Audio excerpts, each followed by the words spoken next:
However, been sitting there minding your own business and suddenly he pops up in your head again. You try to shake it off, turn on a show, scroll through your phone, clean the kitchen, but no matter what you do, that man just keeps showing up in your thoughts.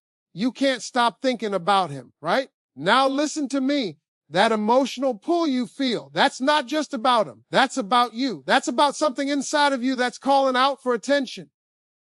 Because sometimes the reason a person keeps running through your mind is not because they belong in your life. It's because they taught you something you still need to understand. See, our hearts are like classrooms. Every person who comes in, they're either a student or a teacher. Some folks come in and teach you love. Some teach you patience. And some, they teach you pain, rejection, and how to pick yourself back up again. So when you can't stop thinking about him, stop asking, why can't I move on? And start asking, what is this feeling trying to teach me? Maybe it's teaching you that you need to love yourself the way you loved him. Maybe it's reminding you that you ignored the red flags, that you lost a little bit of your peace trying to hold on to someone who wasn't holding you back. And let me tell you something else. Sometimes that emotional pull is your heart trying to rewrite the story. It's hoping for a different ending, but life don't work like that. You can't heal by revisiting the same pain, hoping it'll hurt less the second time. You heal by accepting that the chapter had to end so you could start the next one. Don't let your thoughts keep you chained to someone who walked away. That's like leaving your front door open hoping the wind brings him back. It won't. All it'll do is let the cold in. So what does that emotional pull really mean? It means you cared. It means you're human. But it also means it's time to shift that energy. Take all that love you keep trying to give him and give it to yourself. Build your dreams. Chase your goals. Glow so bright that the next time somebody crosses your mind, it's not with pain, it's with peace. Because when you finally learn the lesson behind the pull, you stop chasing people and start attracting what's truly meant for you. That emotional pull you feel when you can't stop thinking about him isn't really about him. It's about you. It's about the parts of yourself that are still reaching for understanding, still looking for closure, still wondering what that connection meant. See, sometimes we think that when we can't stop thinking about someone, it must mean they're supposed to be in our life. But that's not always true. What it really means most times is that something inside of us is trying to heal. Your mind keeps circling back, not because that person is your destiny, but because your spirit is trying to make sense of what happened. It's like your heart keeps flipping through old pages, looking for a line it missed, hoping that if you read it one more time, it'll finally make sense. When you care deeply for someone, you invest emotional energy, time, and pieces of your heart. And when that connection changes or ends, that energy doesn't just disappear. It lingers. It's like an echo, not of the person, but of the feelings you experienced. That's why even when he's gone, you still feel the pull. It's not that he's still holding on to you. It's that a part of you is still holding on to what you felt with him. The excitement, the comfort, the validation, or even the idea of what could have been. Your emotions are calling you back, trying to remind you of something you once felt powerful and alive about. The lesson is not to chase the person, but to listen to what your emotions are trying to tell you about yourself. That emotional pull can be your inner voice asking you to look deeper, to ask what exactly you miss. Is it him or is it how you felt when you were with him? Many times we don't miss the person, we miss the version of ourselves that existed in that space. Maybe you were softer then, more open, more hopeful. Maybe he made you feel seen in a way you hadn't felt in a long time. But if you look close enough, you'll realize that what you really want back isn't him, it's you. The version of you who believed in love, who smiled easily, who dared to trust. That part of you didn't disappear with him. It's still there, waiting for you to bring it back without needing him to be the reason. The emotional pull is a mirror, reflecting what's unhealed, what's unspoken, what still needs to be released. It's not punishment. It's awareness. It's life's way of tapping you on the shoulder and saying, hey, there's still something in here you need to understand before you move forward. And that's powerful because once you realize that the pull is about you, your growth, your lessons, your healing, it stops controlling you. You stop asking, why can't I stop thinking about him? And start asking, What is this feeling trying to teach me about me? When you shift that question, you shift your power. And the moment you do, you start to realize that the emotional pull is not a chain tying you to the past, but a signal pointing you toward the parts of yourself that are ready to grow. Every person who enters your life is either a student or a teacher. Some people come to give you love, and some come to give you lessons, but every single one of them has a purpose. Life doesn't waste encounters. The people who make you laugh, the ones who break your heart, the ones who challenge you, confuse you, or even walk away, they're all playing a part in your growth. The trick is learning to see which role they played instead of just focusing on how they made you feel.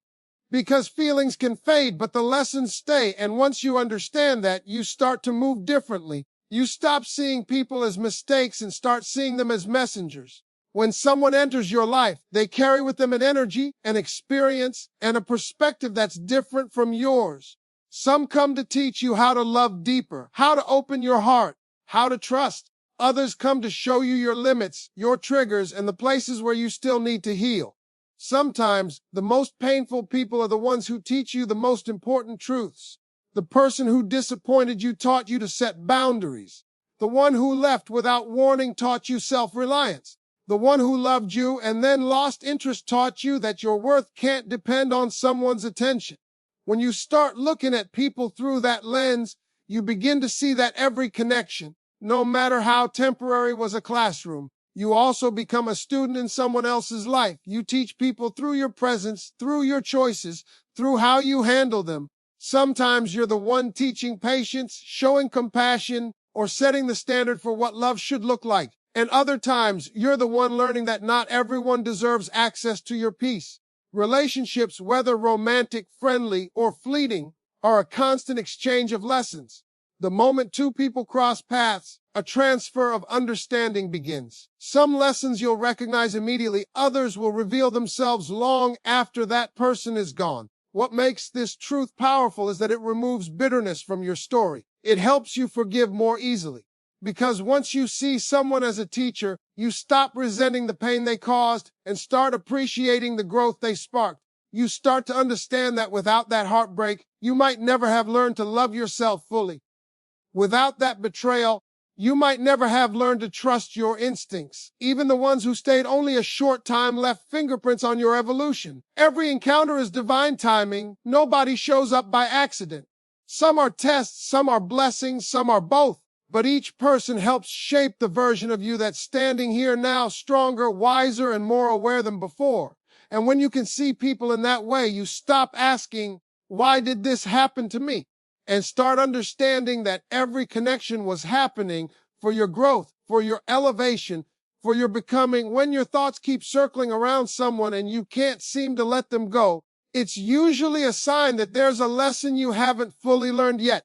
Obsessive thoughts don't come from peace. They come from unfinished understanding. It's like your heart is still sitting in the classroom, waiting for the bell to ring, but class isn't over because you haven't grasped what the experience was trying to teach you. The mind keeps replaying moments, conversations, and choices because it's trying to connect the dots. It's not trying to torture you. It's trying to help you find clarity. When something affects you deeply, your emotions don't rest until they find meaning. That's why, even after the person is gone, you can't seem to stop revisiting what happened. There's something in that experience that still needs your attention. Maybe the lesson is about boundaries, realizing where you gave too much of yourself without getting enough in return.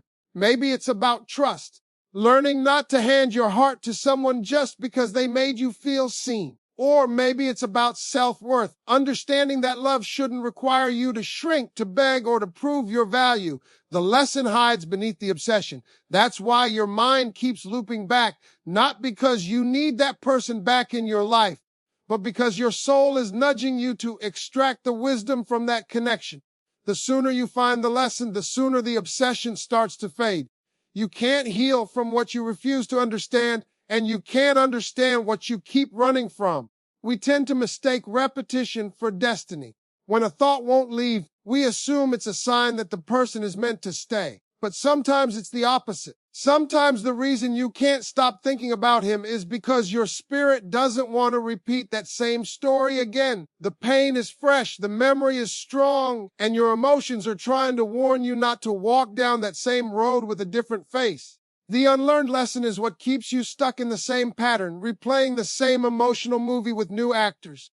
Until you pause, reflect, and learn, the story will keep finding its way back to you, just dressed in new clothes.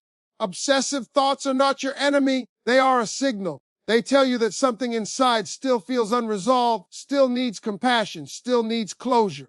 When you shift from asking, why can't I stop thinking about him, to, what am I supposed to understand from this, you start to take back your power. The energy that once kept you stuck starts working for your growth. The obsession transforms into awareness. It becomes the light that guides you toward healing.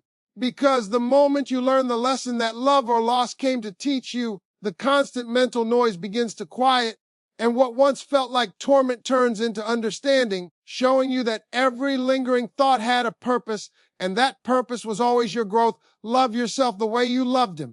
That means giving yourself the same energy, patience, and forgiveness you once gave to someone else. It means becoming your own source of comfort instead of waiting for someone else to show up and make you feel whole. When you loved him, you probably poured yourself out without hesitation. You checked in on him, supported his dreams, celebrated his wins, and stood by him even when it cost you peace. You saw the best in him even when he couldn't see it in himself. Now it's time to do that for you. It's time to turn all that love inward and remind yourself that the care, loyalty, and devotion you gave were never wasted. They just need a new direction.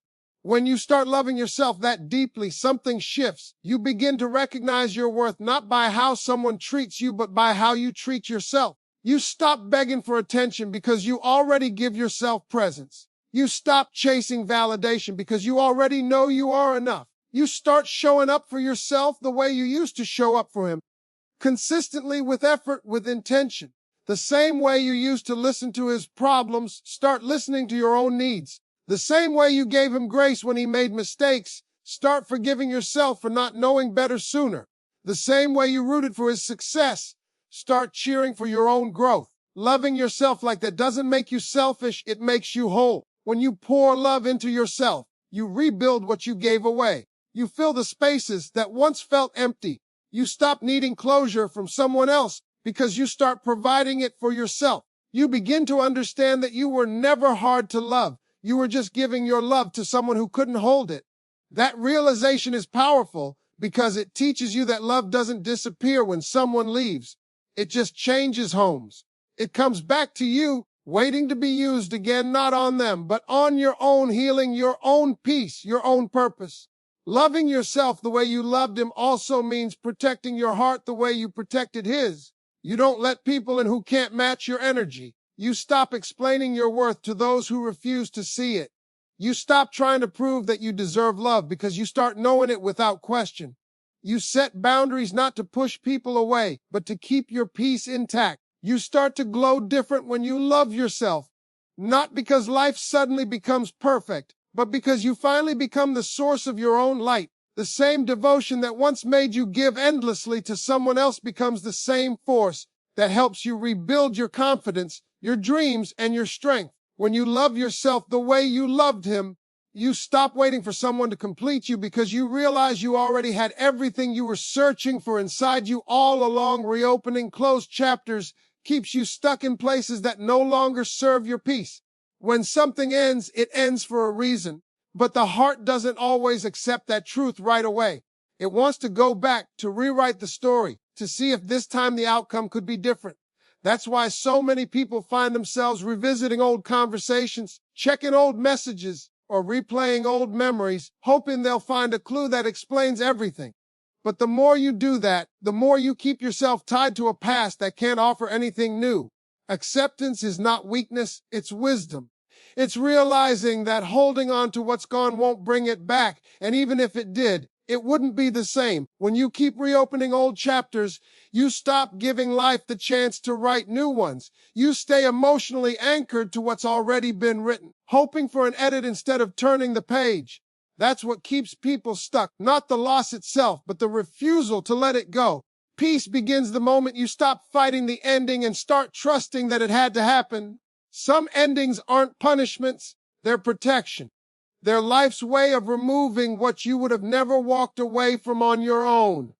But as long as you keep reaching back, you delay the blessings waiting ahead. You can't step into what's next while you're still looking behind you. There's a reason why certain doors close with finality. Not every person, place, or situation is meant to follow you into your next season. You may outgrow people you once thought you couldn't live without. You may realize that what once felt like love was actually attachment. You may discover that peace feels better than chaos disguised as passion.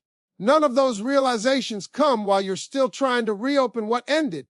They come when you finally surrender, when you stop trying to rewrite someone else's part in your story and start focusing on your own. It's in that surrender that real healing begins, the kind that brings stillness instead of struggle. Acceptance doesn't mean forgetting. It means understanding. It's the quiet acknowledgement that what happened shaped you, but it doesn't have to define you. It's looking back with gratitude instead of longing. It's saying, that was part of my journey, without needing to relive it. When you stop reopening closed chapters, you free yourself from the constant loop of what ifs and maybes. You make space for new energy, new love, new peace. You allow your heart to rest from the weight of what's already been decided. Peace doesn't live in the past. It lives in the present, in the stillness that comes when you finally stop fighting what's over. And when you reach that place, you start to realize that letting go was never about losing someone else. It was about finding yourself again in the calm that follows acceptance. When you stop chasing what isn't meant for you, you create the space to attract what is. There's a difference between pursuit and desperation. Chasing comes from fear. Fear of being alone, fear of missing out, fear that if you don't hold on, you'll lose something special. But what's truly meant for you doesn't require you to beg, prove, or exhaust yourself. It flows towards you when you're aligned, when your energy matches the peace you're asking for.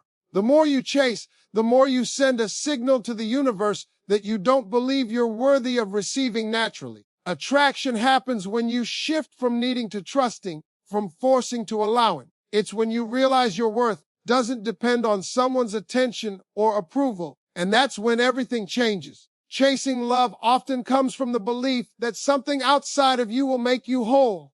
You think if you can just win them back or make them see your value, you'll finally feel secure. But the truth is, when you build your life around someone else's acceptance, you give away your power. You start measuring your value through someone else's response. You start shrinking yourself to fit into spaces that were never meant for you. The more you chase, the further away peace seems to move. Because peace doesn't live in the chase. It lives in the stillness of knowing you're enough whether they stay or not. When you stand in that energy, you stop chasing people who can't meet you where you are and start attracting those who can. Attracting what's meant for you begins with alignment. You can't attract peace while living in chaos. You can't attract honesty while tolerating lies. You can't attract love while settling for attention. The energy you carry becomes the signal you send out. When you're desperate, you draw in people who take advantage of your giving nature. When you're confident and grounded, you draw in people who value you the same way you value yourself. That's why the work isn't about chasing anyone. It's about becoming someone who no longer needs to chase. When you raise your standards, protect your boundaries, and focus on your growth, you naturally begin to attract better situations, better relationships, better energy. You stop chasing when you finally understand that what's meant for you will never have to be forced. The right people won't play wit.